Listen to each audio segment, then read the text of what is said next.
IRGC ने कहा है कि वो जंग के मैदान में दुश्मन को चौंकाने वाले ऐसे काम करने के लिए तैयार है जिन्हें दुश्मन सोच भी नहीं सकता, समझ भी नहीं पाएगा।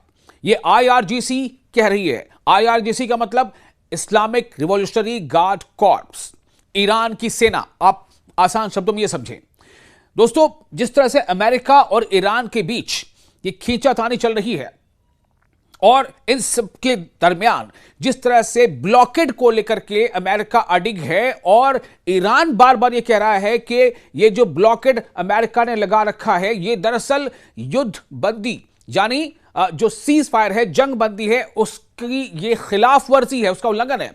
और अगर ये जारी रहा तो फिर अमेरिका को अंजाम भुगतना पड़ सकता है। आईआरजीसी ने अपने जो यौम तासीस है स्थापना दिवस पर जारी बयान में संगठन ने कहा है, इस तंजीम ने कहा है, आईआरजीसी ने कहा कि उसकी अलग अलग सेनाएं और बसीज बल मिलकर ऐसे बड़े काम करने के लिए तैयार है जो अमेरिका, इस्राइल जैसे दुश्मनों की सोच और उनके तमाम प्लानिंग और मंसूबों के परे है। बयान में कहा गया है कि आईआरजीसी पूरी तरह तैयार है और दुश्मनों के खिलाफ लड़ाई जारी रखने के लिए दृढ़ है, पुरअज़्म है। अगर कोई खतरा या हमला होता है तो वो तुरंत और मजबूती से जवाब देगा। दोस्तों, इसमें कोई दो राय नहीं है कि ईरान ने इससे पहले भी दुश्मन को ही नहीं बल्कि पूरी दुनिया को कई बार चौंकाया है।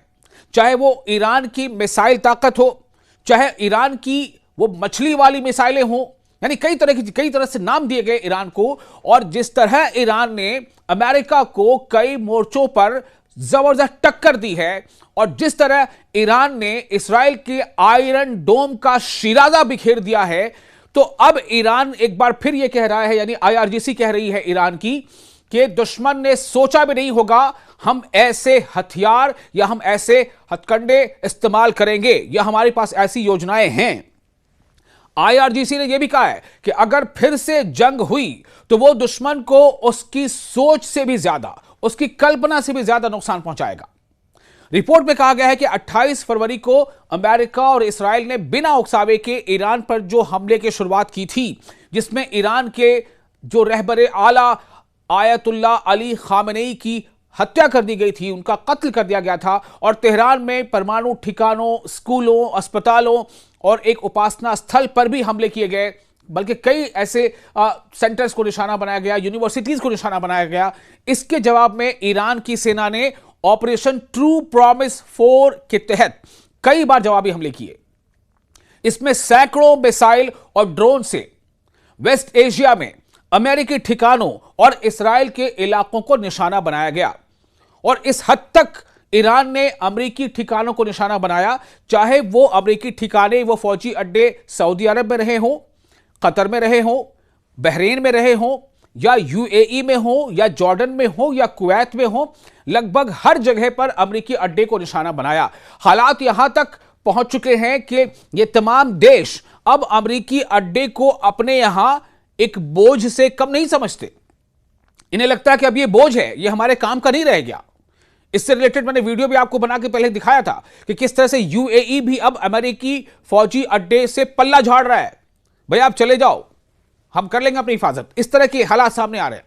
फिलहाल क्या हो रहा है? फिलहाल पाकिस्तान की मीडिएशन से 2 हफ्तों का ये जो सीज फायर है वो लागू है, लेकिन हालात अभी भी तनाव वाले बने हुए हैं। अमेरिका की समुद्री नाकेबंदी की धमकी और हॉर्मुज स्ट्रेट पर ईरान का कंट्रोल, इसे लेकर तनाव बना हुआ है।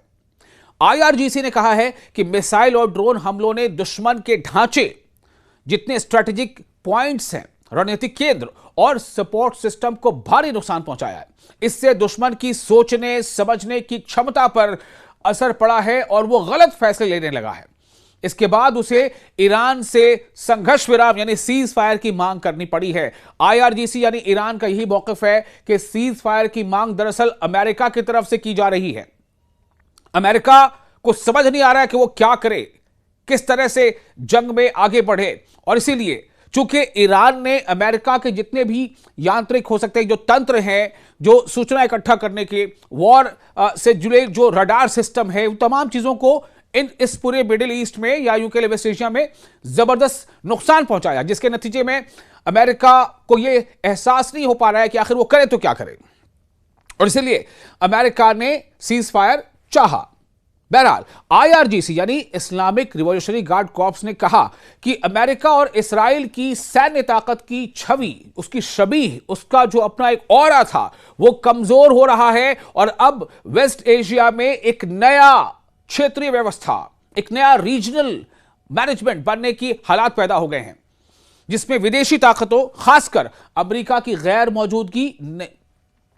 मौजूदगी नहीं होगी, यानी कि अमेरिका की गैर मौजूदगी होगी और क्षेत्र में स्थिरता और सुरक्षा आएगी, अमन लौटेगा और यहां स्टेबिलिटी होगी। विदेशी अमल दखल, यानी खास तौर से जैसा कि ईरान का कहना है कि अमेरिकी अमल दखल जो है वो अब यहां से खत्म हो जाएगा।